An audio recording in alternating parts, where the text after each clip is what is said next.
Plant tissue culture, we can multiply the plants by using the different explants like shoot apex, nodal explant, axillary bud. For this we can use the MS media. MS media consisting of majors and the minors. The MS media developed by the Murashige Skoog in 1962. The majors consisting of ammonium nitrate 650 mg, potassium nitrate 1900 mg, magnesium sulfate 370 mg, potassium biphosphate 170 mg per liter, and calcium chloride 440 mg per liter. And in addition to that, we can also have the micronutrients in the form of the boric acid, manganese sulfate, zinc sulfate, sodium molybdenate, copper sulfate, cobalt chloride, and sodium EDTA, iron sulfate. In addition to that, we can also use the vitamins in the form of the nicotinic acid, thiamine HCl, pyridoxine HCl, and other things. We can also use in the tissue culture in the form of the phytohormones, auxins, and the cytokinins. These auxins are useful in the root induction, whereas the cytokinins which are useful in the shoot development. In addition to that, we can also use in the tissue culture the carbon source as sucrose in the form of the 30 grams per liter or 3% solution. And for solid media preparation, we can use the solidifying agent in the form of the agar 0.8% solution. So once we have the macros and micros, we can dissolve in the 1 liter distilled water. After that, we can adjust the pH in the form of the 5.8, and we can boil the media to dissolve the agar in the media. And after that, we can keep the media for the sterilization in the autoclave. For media sterilization, we can keep in the autoclave for at 120 degrees centigrade temperature and 15 lbs of the pressure. At that condition, we can keep 15 to 20 minutes. After that, we can cool it. The media will be transferred into the culture bottles or in the form of the test tubes. So the media is now ready, and after that we can clean the laminar airflow. The laminar airflow, which is useful to do the inoculation in that chamber, it having a motor pumps the filtered air from the filter, and also it is containing the UV light. The UV light which is useful to sterilize the laminar airflow chamber, because the UV light which is causing the type of the mutations, thymine dimers, because of that whatever the bacteria which is there on the surface of the laminar airflow, that will be killed. And at the same time, we should take the precaution, the UV light which is harmful and it is maybe causing the skin cancer and other damage to our eye. Because of that, we should not expose our skin or eyes to the UV light whenever it is on. So once we keep the UV light on for 20 minutes, after that we can switch off, and after that we need to sterilize the explant. We can take the explants in the form of the shoot apex, nodal region, axillary bud. These are the meristematic zones generally free of virus. Generally in the tissue culture plants, we can remove the virus and this viral free plants we can develop, but not virus resistant plants. And once we have these explants, we need to wash with the twin 20 for 10 minutes with few drops, and after that we can sterilize with the mercury chloride. So the mercury chloride will be prepared in the form of the 0.01% solution. For that we need to take 10 mg of the mercury chloride will be dissolved in the sterile distilled water in the form of the 10 mg for 100 ml, we can prepare 0.01% solution. So the explants now ready to treat with the mercury chloride, and at the same time we need to take the precautions. Mercury chloride is a highly poisonous compound, and we should not swallow or we do not expose our cut ends with the mercury chloride. So we need to keep the explants with mercury chloride solution for 8 to 10 minutes, and after that we will wash the explants 2 to 3 times and thoroughly with the distilled water. Now these explants are ready to inoculate in the MS media. The MS media which we want to develop the micropropagation, it is supplemented with the BAP or kinetin for the shoot induction. Once we introduce the whatever the shoot apex, nodal explants, axillary buds into the MS media containing BAP or kinetin, it produces the multiple shoots. Once we have the multiple shoots, these shoots will be transferred into a media containing either in the form of the IAA or IBA, indole butyric acid, one of the auxin which is very much useful for the root development. So once we have the shoot and root, and we can multiply the many number of the plants, a type of the clonal propagation vegetatively. It is just like how we are doing the mango graftings or cuttings in horticulture crops. Generally this type of micropropagation which is useful much in case of the horticulture crop plants rather than the forest trees, because the maturity which is not required in case of the forest trees. For that we need to better propagate only horticulture crops by using the tissue culture methods. So it is one type of cloning, and we can maintain the quality of the fruit as well as genetic architecture of the mother plant. And once we have the total plant, we can slowly transmit from lab to land at increasing this slight temperature, and finally they are acclimatized, and it is in the form of the total plants, in the form of the tissue culture plants. They are viral free, some extent the disease free, particularly the vegetatively propagated crops like banana, potato, sugar cane and ginger, which are infected with virus or in the form of the fungus. Some extent these inborn diseases will be removed, but they are not disease resistant as per the tissue culturally developed plants. Next. In tissue culture, in addition to micropropagation, we can also produce the somatic embryos, where there is no possibility of getting shoot apex, axillary bud and nodal regions. For example, in case of the date palm, we can take the shoot apex region and we can induce the development of the somatic embryos.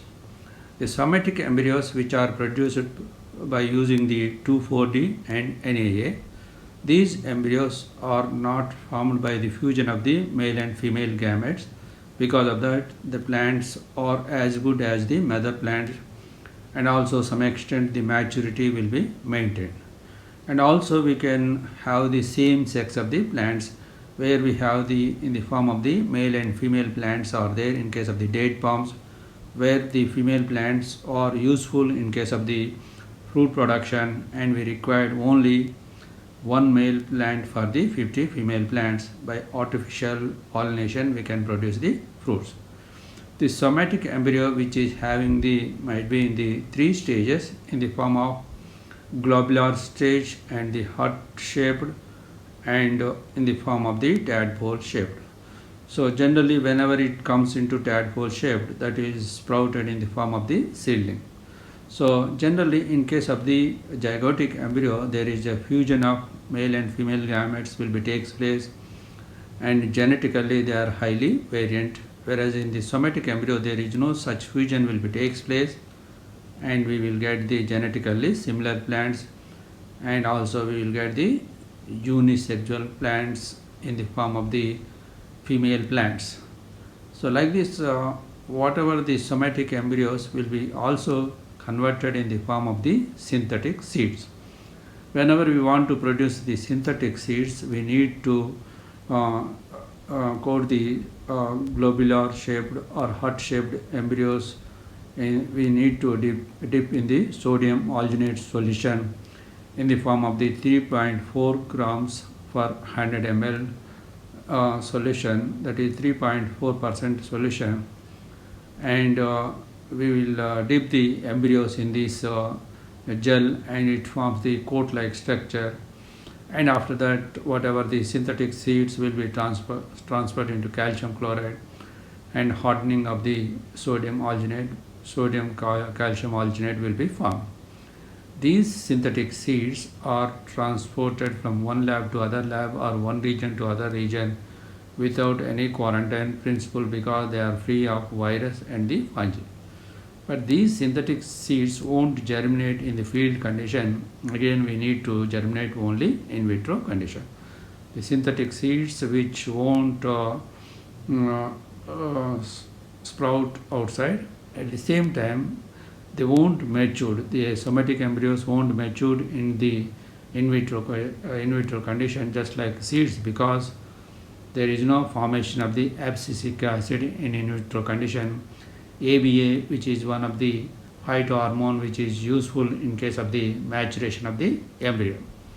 In addition to the somatic embryos, we can also do the organogenesis in the form of the rhizogenesis by keeping the any tissue culture plants in the with the Agrobacterium rhizogenesis. We can induce only in the form of the root formation.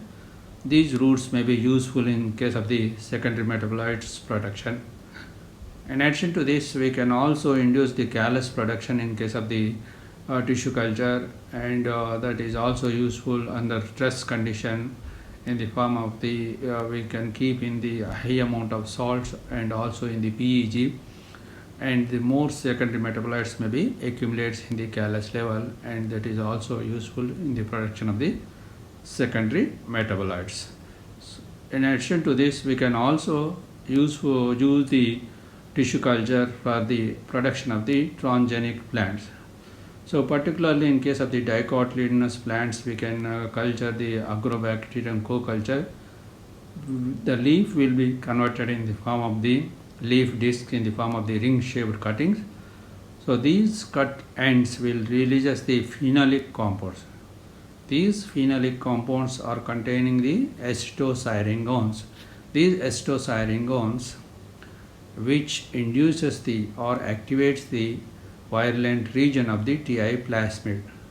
So whatever the genes are there, virulent D and virulent C, which makes the nick at left and right border of the whatever the tumor inducing region, and after that the single stranded DNA which is binded with the virulent E proteins, and after that it will be transported and integrated into the target plant cell.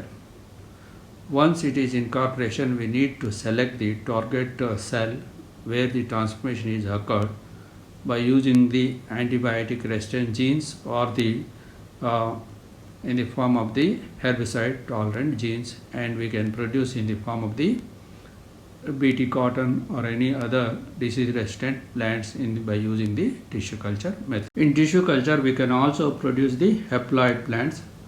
So the haploids are first produced by Guha and Maheshwari while they are doing the meiotic studies in the anther culture of the Datura inoxia. Accidentally it produced the callus and some embryos, and it will be converted in the form of the shoot and root or maybe total plant from the anthers or the microspores. Later they extracted the microspores and they developed the haploids from the different plants like brassica, rice and tobacco. In this pollen microspores, they may be converted into form of the callus or whatever the two cell stage of the microspore cell in the form of the generative cell and the vegetative cell. Either generative cell will produce a callus or vegetative cell will be produce the callus and it forms the total plant. Or sometimes two cells will participate in the division and it forms the in the form of the total plant. The haploids which are useful to study the mutation and the only n number of the chromosomes, and we can also convert these haploids into diploids in the form of the homozygous lines or pure lines at one stroke. But anyhow, the haploid production is not so easy and it is succeeded only in the few ants like brassica, tobacco and rice. And also we can produce the haploids by the bulbosome technique. In this technique we can cross the Hodium vulgare with the Hodium bulbosum. In the zygotic cell, the Hodium bulbosum chromosomes are eliminated. In the both plants, we can see n equal to Hodium vulgare 7 chromosomes, Hodium bulbosum that is in the form of the 7 chromosomes. Only in the embryo which is there in the form of the only Hodium vulgare chromosomes. Whatever the embryo we can culture in the embryo risk technique and we can develop the total plant, and after that we can produce the haploids. These haploids may be treated with the colchicine and we will get the homozygous diploid plants. So like this the tissue culture which is useful to micropropagation and organogenesis for production of the transgenic plants and synthetic seeds, and like this it is useful in different ways in the production of the many plants, viral free plants and genetically similar plants. Isolation and fusion studies. In case of the protoplast isolation, we need to raise the plants in the growth chamber, and after that we can get the very smooth leaves, soft leaves, and we need to wash the leaves and we need to treat with the two enzymes like pectinase and the cellulose. Prior to treatment of the pectinase and cellulose enzymes, we need to prepare the proper osmoticum solution or the CPW solution, cell and protoplast wash. This wash solution having the proper osmoticum with inert sugars of the sorbitol and the mannitol in the form of the 9% solution. So the osmoticum which is useful to keep the protoplast intact, because whenever there is a target is rises, there is no opposite wall pressure. Due to target pressure, the protoplast may be broken. To avoid that, we can keep in the proper osmoticum in the form of the inert sugars. So the protoplast can be isolated by treating with the pectinase. The pectinase which dissolves the middle lamella containing the calcium chloride. After that, individual cells may be treated with the cellulase. The cellulose which dissolves the cell wall.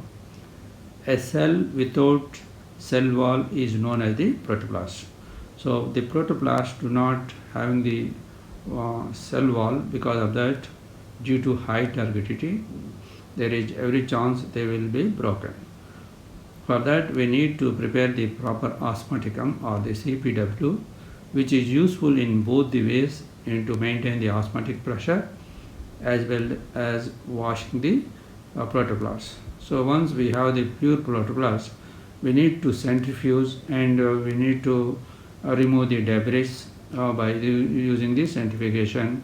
At the upper layer we will get the pure protoplast.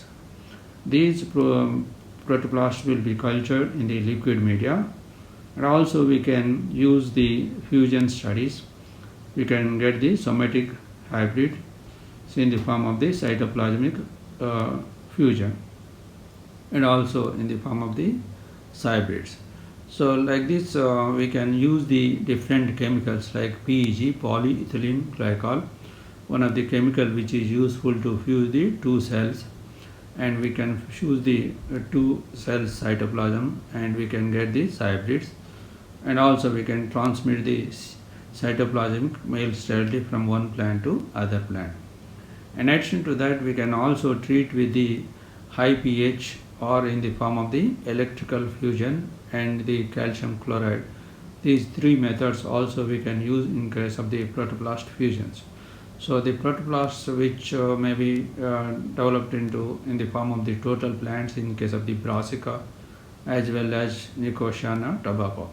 So they are useful in case of the hybrid production and hybrid production where there is no uh, self-incompatibility, where there is a self-incompatibility there.